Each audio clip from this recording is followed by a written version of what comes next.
Hello everyone, and welcome to my new Let's Play of Evoland, a fun little game that came out in 2013, from what my memory serves. I may be wrong on that one.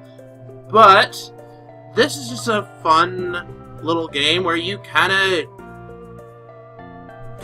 as you go through the game, the game evolves and gains more features. It's really an interesting idea that kind of is a kind of anthology, I guess, for more of an RPG-esque gameplay. So there's that.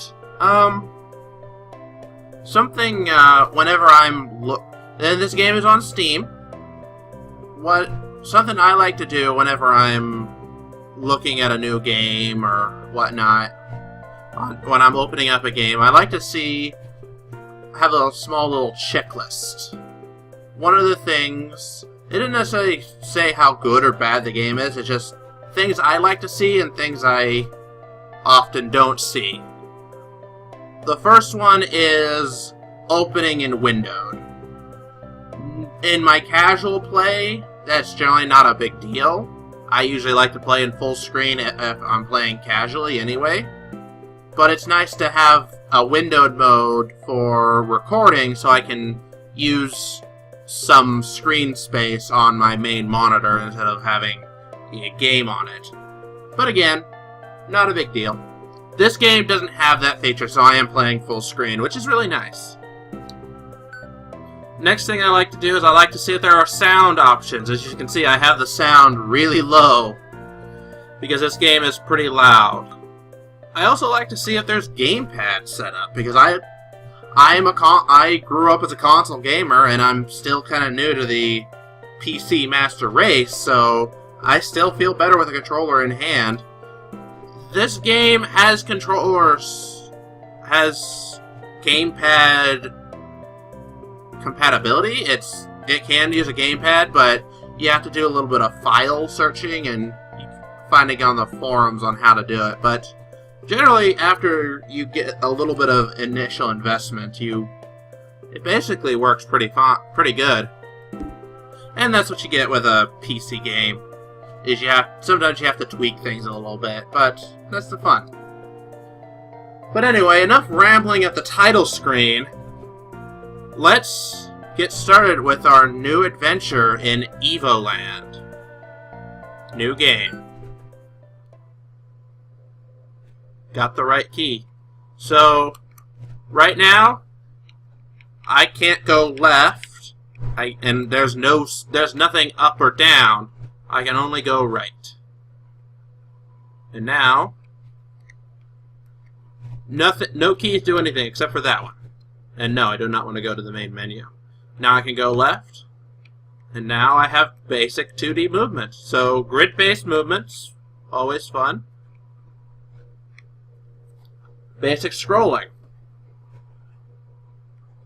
So, as you can see, one of the main mechanics of this game is opening chests gives you new things, new features to the game. Really cool. So now we just unlocked sound effects. And now we have smoother scrolling. So, this game moves... The first couple episodes, we're just going to be getting a lot of features. And now, you can kill evil monsters and cut down bushes. Got a sword. So... But yeah, this is just really fun, and the game's really snarky. So... The way to go is to get that chest that was to the right, but I want to backtrack a little bit and get a star. These are the collectibles in Evoland, and there are two collectibles, stars and cards. You get 2 cards. There are 30 stars in the game, and there are 23 cards. I'm not going to be at... I'm not going for 100%, but run on this, but if I find stuff, I'm going to grab it. So now, we got monsters that was advertised on our sword that we can now kill.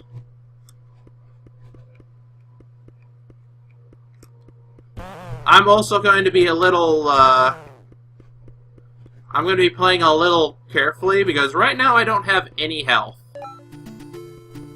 And now, we have tunes. Because no adventure is complete without kickin' music. We open this. Got a save point. An evolution that changed gaming forever. It's true. Old Zelda 1, first game to have saving, as far as I know. What do we have here? We got a star. And we got a card. So that's really, really interesting. Let's see. Oh, can't. Oh. And I can't slash it. It's not a bush. I will be saving a lot in this early bit. And now we have color. Die. Just because, in case I do die, I don't want to have to do that much over.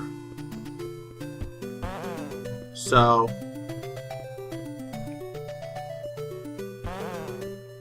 but now we got color and it looks really nice. Just gonna cut some stuff apart. Bats! If I die in this game, it's gonna be in the early bits and it's going to be to a bat. I always die to the fucking bats.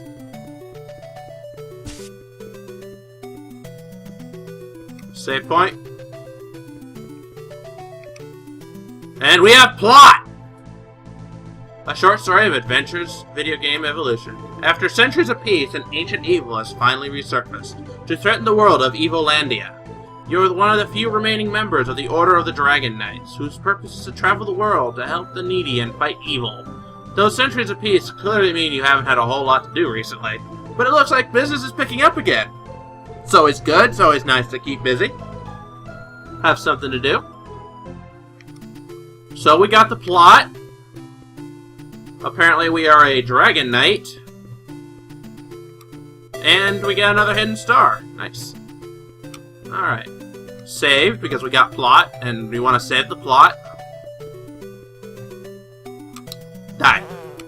And this should be 256 color display. This is almost real graphics, isn't it? Bats! Die.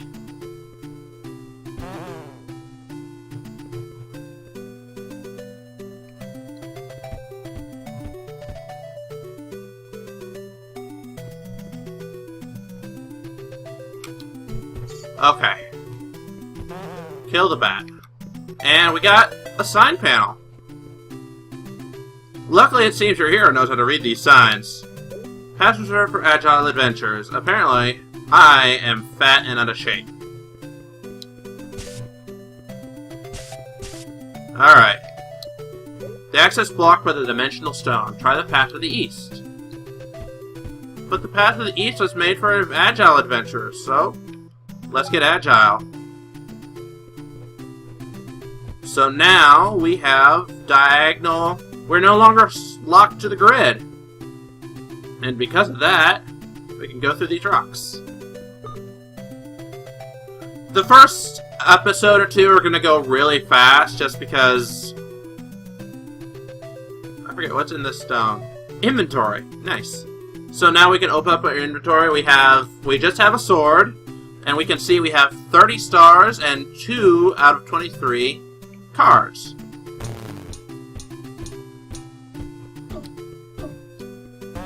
These guys are basically like Dark Nuts from Zelda 1. Oy. Attack them from the sides or the back. Don't attack them from the front, because you'll get your shit wrecked. Save the game, and... So now previously we've had, I'm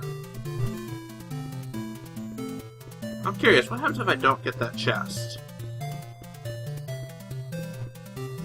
I think I can just continue without it, but I want to open up all the chests because that's how you get features. So, previously we've had basically like Zelda-esque combat. Now, we have a turn-based battle system, a la Final Fantasy.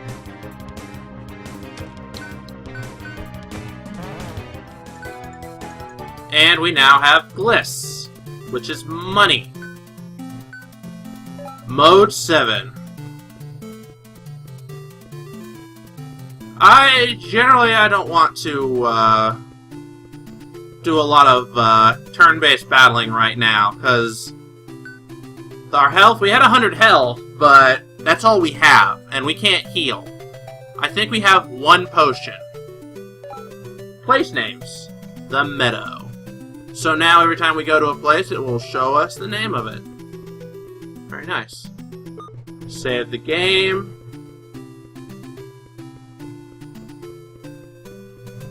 Well, there's nothing here except for some armor. Except for some Dark Nut statues. Ooh. I should have taken a hit there.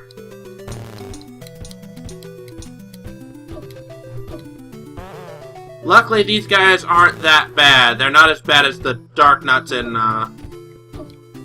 Ooh. They're not as bad as Dark Nuts in Zelda 1. Ooh. Kill the monsters, you can also unlock treasure. So, what do? We unlock a village.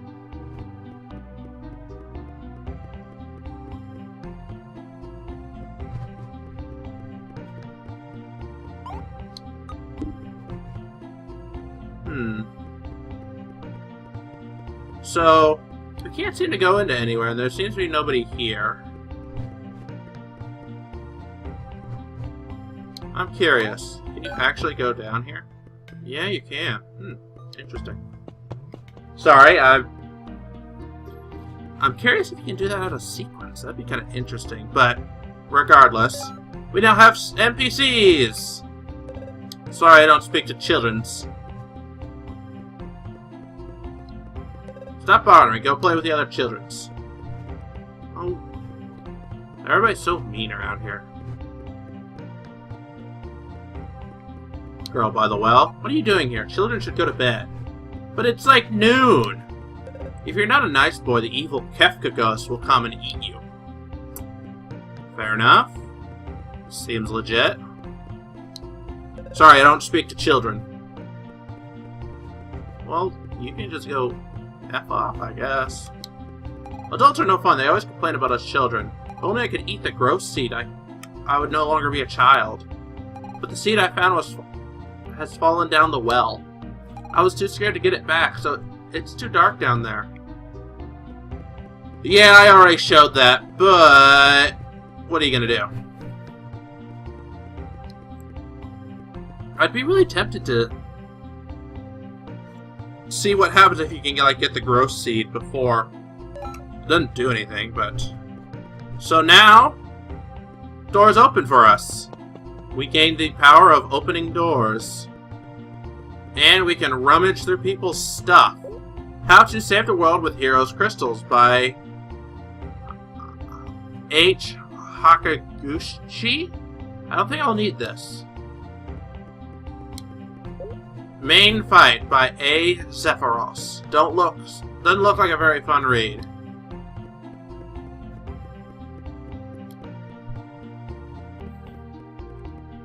There's like a ton of references in this game that I will probably not get. I found a potion. Nice.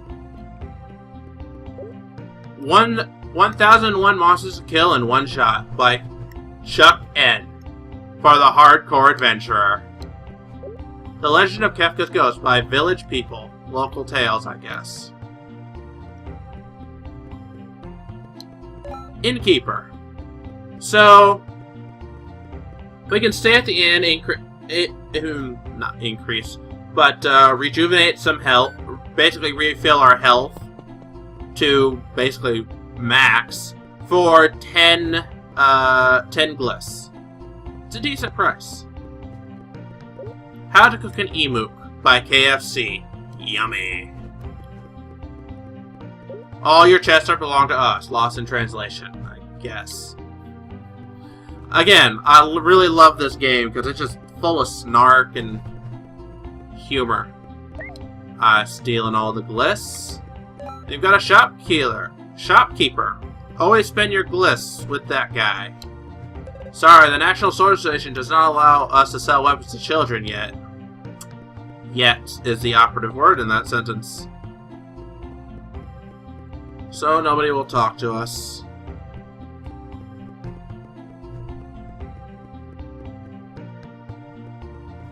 Let's see what's in here.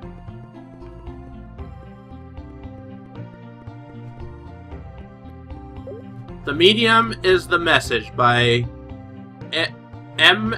McClellan. Very fitting. The Ultimate Guide to Everything by M. S. Miyamoto. What a genius. I found a potion. And there are secrets in this game. Like I said, I don't know where all of them are, but I'm going to try and get all the ones that I can.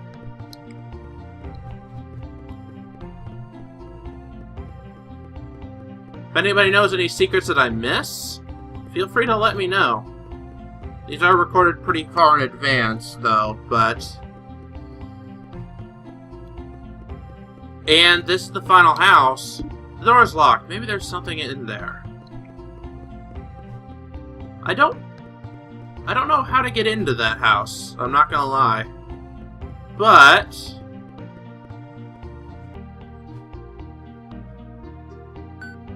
that, I think, is going to be it for this episode. I'm trying to keep these videos a little bit shorter than the other videos that I make, so...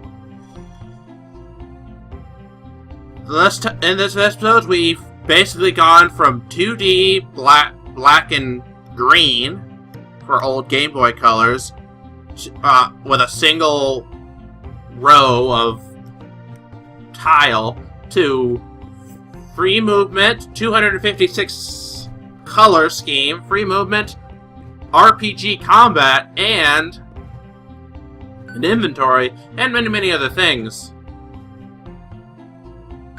Next time, we're gonna go down the well and take a nibble at that seed and see what happens. Until next time, guys, thank you for watching. Goodbye.